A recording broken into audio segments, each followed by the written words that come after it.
வணக்கம் ஃப்ரெண்ட்ஸ், நான் ஹரிஷ்குமார். நீங்கள் பார்த்துட்டு இருக்கிறது ஹரிஷ்குமார் யூடியூப் சேனல். ஸோ இன்றைக்கி டிசம்பர் 28, 2023 இன்றைக்கி காலையில் தொடங்கும் பொழுதே ஒரு சோகமான செய்தியோட தான் இந்த நாள் தொடங்கி இருந்துச்சு. எனக்கு காலைல ஒரு 8:45 டைம் இருக்கும். எந்திக்கும் போதே எல்லா நியூஸ் சேனல்ஸ்லேயும் ஃப்ளாஷ் ஆகிட்டு இருந்த ஒரு விஷயம் என்ன அப்படின்னு பார்த்தீங்கன்னா, தேமுதிக கட்சியினுடைய தலைவர், நல்ல மனிதர், நடிகர் விஜயகாந்த் அவர்கள். ஸோ விஜயகாந்த் சார் இறந்துட்டாங்க அப்படிங்கிற ஒரு நியூஸ் தான் ஃப்ளாஷ் ஆகிட்டு இருந்துச்சு. இதை பார்த்த உடனே நம்ம ஒரு 2 நாள் முன்னாடி முந்தா நேரத்துன்னு நினைக்கிறேன், நைட்டு வந்து அவங்க ஹாஸ்பிட்டலில் அட்மிட் ஆன இன்ஸ்டாகிராம் போஸ்ட்லாம் நான் பார்த்தேன். ஸோ அதுக்கு ஒரு வாரம் முன்னாடி, போன வாரம் கூட அட்மிட் ஆகிட்டு திருப்பி வந்திருந்தாங்க. வந்து ஒரு கட்சியுடைய மீட்டிங் அட்டென்ட் பண்ணியிருந்தாங்க. அண்ட் அந்த கட்சியுடைய பொறுப்பை அவங்களோட ஒய்ஃப்க்கு மாற்றி கொடுத்துருந்தாங்க. ஸோ அந்த இதெல்லாம் நம்ம பார்த்தோம். அதுக்கடுத்து பார்த்திங்கன்னா இன்றைக்கி அந்த ஒரு சோகமான செய்தி வந்திருக்கு. இந்த ஒரு வீடியோ நம்ம கேப்டன் சாருக்கு ஒரு இரங்கல் செய்திக்கான ஒரு வீடியோவை தான் தெரிவிக்க போகிறோம். ஸோ எனக்கு கேப்டன் சாருன்னு சொன்ன உடனே நினைவு வரக்கூடிய சில விஷயங்களை மட்டும்தான் நான் சொல்ல போகிறேன். ஸோ அதுதான் இந்த வீடியோ. முதல்ல கேப்டன் சார் அப்படின்னு எடுத்துக்கிட்டோன்னா, விஜயகாந்த் சார் அப்படின்னு எடுத்துக்கிட்டோன்னா, என்னோட ஏஜ் பார்த்தீங்கன்னா 23, 2001 பிறந்தேன். என்னோட விவரம் தெரிஞ்ச வயசுலலாம் நான் பார்த்த கேப்டன் சார் வந்து ஃபுல்லாக அந்த அரசியலில் ஈடுபட்டு இருந்த விஜயகாந்த் சாரை மட்டும்தான் நான் பார்த்துருக்கேன். அவருடைய ப்ரைம் டைமில் இருந்த ஆக்டிங் கரியரை நம்ம பார்த்தது கிடையாது.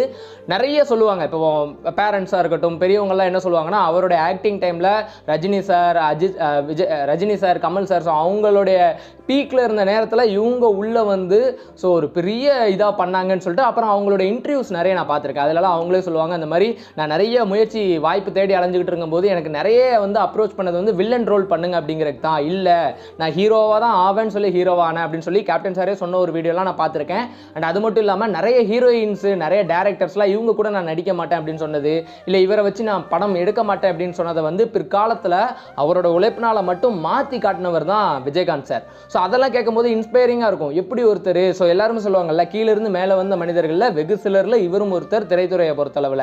ஸோ அப்படி வந்து அங்கே ஒரு பெரிய சாதனை பண்ணது மட்டும் இல்லாமல் 1999 காலகட்டத்தில் இந்த நடிகர் சங்கத்துக்கு தலைவராக தேர்ந்தெடுக்கப்படுறாரு. அந்த நேரத்திலலாம் பார்த்தீங்கன்னா நடிகர் சங்கம் அப்படிங்கிறது ஒரு பெரிய கடனில் இருந்ததாக சொல்கிறாங்க. அந்த கடனை வந்து இவர் மீட்டெடுக்கிறதுக்காக நிறைய கலை நிகழ்ச்சிகள் நடத்துறது, மலேசியா அங்கெல்லாம் கொண்டு போயிட்டு தமிழ் நடிகர்களை வச்சு அங்கே ஒரு கலை நிகழ்ச்சி நடத்தி அதுலேருந்து வர காசை வச்சு அந்த கடனை வட்டி முதலமாக மொத்தமாக அடைச்சி வந்தவர் கேப்டன் விஜயகாந்த் அவர்கள்னு சொல்கிறாங்க. ஒரு சில மனிதர்கள் மட்டும்தான் உயிரோடு இருக்கும்போதே அவங்க நல்லவங்கன்னு சொல்லுவாங்க.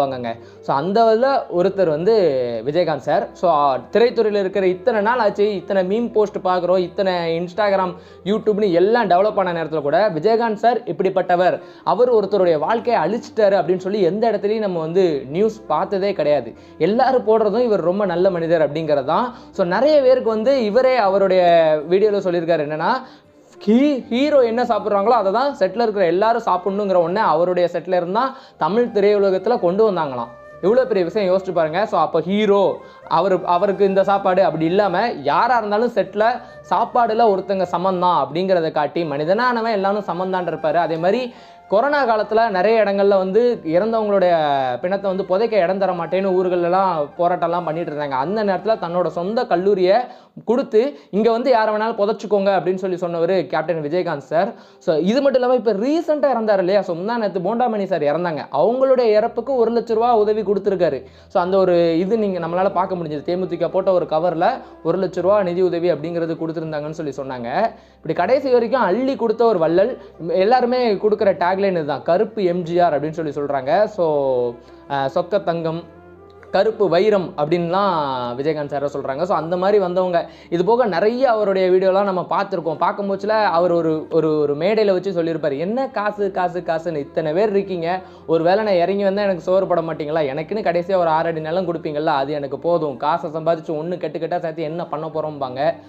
ஸோ அந்த மாதிரியெல்லாம் பார்த்தவங்க. ஸோ அந்த இதெல்லாம் பார்த்து தான் நான் வந்து வேற. அடுத்து பார்த்தீங்கன்னா 2005 இவர் அரசியல் கட்சி தொடங்குறாங்க. ஸோ அரசியல் கட்சி தொடங்கி அதுக்கப்புறம் உடனே எம்எல்ஏ ஆகுறாங்க. ஸோ நடிகர்களில் இன்றைக்கி நம்ம பார்க்கக்கூடிய நடிகர்கள்லாம் பார்க்குறோம். ஸோ அவங்க கட்சி தொடங்கி அந்த நேரத்தில் வர்றதுக்கு எவ்வளோ சிரமம் இருக்குது, இப்போ உள்ள சூழ்நிலை பார்த்துக்கிட்டு இருக்கோம். இப்போது ஜெயலலிதா மேடம் இல்லை, கருணாநிதி சார் இல்லை. ஸோ இந்த நேரத்தில் கூட உங்களுக்கு வந்து சிரமம் இருக்கும் போச்சுல, அப்போ அவங்க 2 பேரும் பீக்கில் இருந்த நேரம், டிஎம்கே ஏடிஎம்கே இந்த 2 கட்சி தான் பீக் அப்படிங்கிற நேரத்தில் கட்சி தொடங்கி எம்எல்ஏ ஆகி அங்கேருந்து அப்படியே பார்த்தீங்கன்னா 2011 ஸோ ஏடிஎம்கேயோட கூட்டணியாக இருந்து வந்து எதிர்கட்சி தலைவர் ஆனார். ஸோ ஏடிஎம்கே டிஎம்கே இவங்க தான் மாற்றி மாற்றி இருந்த நேரத்தில் புதுசாக ஒரு கட்சி வந்து எதிர்க்கட்சி தலைவராக வந்து அவங்க அந்த ஒரு 2016 வரைக்கும் பயணித்து அதுக்கப்புறம் அவருடைய உடல்நிலை அப்படிங்கிறது சரியாக ஆரம்பிச்சது. ஸோ சட்டப்பேரவையில் அவர் செஞ்சதெல்லாம் நம்ம பார்த்துருக்கோம். சட்டப்பேரவையில் நான் அதை வந்து ராதாரவி சார் ஒரு இன்டர்வியூவில் சொன்னதை நான் பார்த்துருக்கேன். நான் ஜெயலலிதா மேடமை வந்து அந்த இடத்துல அப்படி பேசலை. நான் அங்கே ஒரு அமைச்சர் வந்து என்னோட ஃபேமிலியை இழுத்து பேசியிருந்தாங்க. ஸோ அதுக்கு தான் நான் அந்த இடத்துல கோவப்பட்டேன் அப்படின்னு சொல்லி சொன்னதா ராதாரவி சார் ஒரு இன்டர்வியூவில் சொல்லியிருக்கிறாங்க. ஸோ அந்த சட்டப்பேரவையில் அவங்க சொன்னதை நம்ம பார்த்துருக்கோம் இல்லையா, ஒரு இது நடக்கும், என்ன இப்படி பண்ணிட்டு இருக்கீங்கன்னு சொல்லி. அதுக்கப்புறம் அந்த 2016 காலகட்டத்திலலாம் பார்த்தீங்கன்னா ஃபுல்லாக அவங்கள பற்றின மீம்ஸாக வர ஆரம்பிக்கும், ப்ரெஸ்லலாம் அவங்க பேசுவாங்க. ஸோ அதுக்கப்புறம் அவங்களுக்கு பேசலையே கொஞ்சம் வந்து அந்த உடல்நிலை சரியில்லாதனால அவங்களுடைய பேச்சே அப்படியே கொஞ்சம் கொஞ்சமாக குறைய ஆரம்பிச்சுது. கருணாநிதி சாரை நம்ம இழந்தோம். ஸோ அந்த நேரத்தில் பார்த்தீங்கன்னா அவங்க அழுதுகிட்டே அவங்க பிரேமலதா விஜயகாந்த் மேடம் பேசுவாங்க. அப்போ விஜயகாந்த் சார் சைடில் உட்காந்துக்கிட்டு அப்படியே சின்ன குழந்தை மாதிரி அழுவாங்க. அந்த வீடியோ தான் அப்படியே வந்து, ஸோ அவ்வளோ நல்ல மனுஷன் அவங்கள இன்றைக்கி நம்ம இழந்திருக்கோம். இந்த மாதிரி நிறைய விஷயங்கள் அவங்கள பற்றி அவங்க அள்ளி கொடுத்த வள்ளல்னு சொல்லி சாப்பாட்டில் போகிற வரவங்களுக்குலாம் சாப்பாடு போட்டுக்கிட்டே இருப்பாங்களாம். ஸோ இப்போ ரீசெண்டாக நடந்த அந்த தேமுதிக மாநாட்டில் கூட வந்து போன எல்லா தொண்டருக்கும் சாப்பாடு அப்படிங்கிறது இருந்திருக்கு.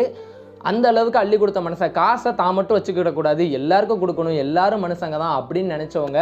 ஸோ தமிழகமே எதிர்பார்த்தது அவங்க வந்து சிஎம் ஆவாங்க அப்படின்னு சொல்லிட்டு. ஆனால் அவங்களுடைய உடல்நிலை அதுக்கு ஒத்துழைக்கலை. அப்படியே திருப்பி ஹாஸ்பிட்டலைஸ் பண்ணிட்டு இருந்தாங்க, வெளிநாட்டில் சிகிச்சை எடுத்தாங்க, இப்போ தமிழ்நாட்டில் சிகிச்சை எடுத்தாங்க. கடைசியில் இப்போ அவங்க வீட்டுக்கிட்ட இருக்கக்கூடிய அந்த ஒரு ஹாஸ்பிட்டல் அட்மிட் ஆகி இன்றைக்கி காலையில் 6:10 இறந்துருக்கலாம்னு சொல்லி சொல்கிறாங்க. 3 மணின்னு ஒரு பக்கம் சொல்கிறாங்க. இன்னொரு நியூஸில் பார்த்தா 6:10 இறந்துருக்காங்கன்னு அவங்களுடைய சொந்தக்காரங்க சொன்னாங்க. ஸோ இன்றைக்கி அந்த ஒரு பயணம் முடிவுக்கு வந்திருக்கு. கருப்பு வைரம் அப்படின்னு சொல்லப்படுற கேப்டன் விஜயகாந்த் சாரை நம்ம எல்லாருமே இழந்திருக்கிறோம். இந்த ஒரு வீடியோவை நான் இதை உங்ககிட்ட ஷேர் பண்ணணும்னு நினச்சேன். எனக்கு அவரையும் ரொம்ப பிடிக்கும். ஸோ இவரை பிடிக்காத மனிதர்களே இருக்க முடியாது, உங்கள் எல்லாருக்குமே பிடிக்கும்னு நினைக்கிறேன்.